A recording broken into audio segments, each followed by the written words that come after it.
When a man is tired of London, he is tired of life, for there is in London all that life can afford. This was true in 1777, when Samuel Johnson is thought to have said these famous words, but for me, it is truer today than ever before. I was born and brought up in London in the swinging 60s and have never left. In fact, as much as I love travelling outside of London and the UK, I can't wait to get home to London.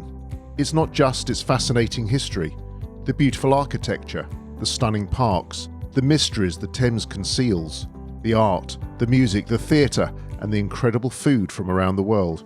It's all of the above and more. But the single most beautiful thing I love about London are the amazing people who are its heartbeat. Of course, we have iconic landmarks, pearly kings and an actual queen.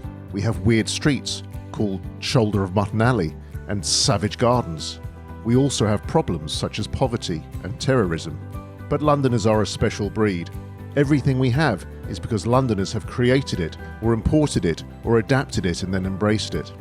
There are over 8 million Londoners packed into 610 square miles, and everyone has a story to tell that is totally unique. Your London legacy was born out of my love for London. Londoners, their stories, passions, hopes and dreams.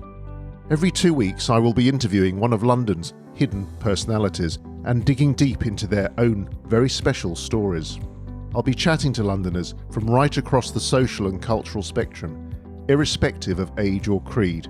You'll hear from artists, authors, musicians, mudlarkers, community leaders, and successful businessmen and women. I will bring these personalities to life so you can see why they love London so much and what their contribution to London has been.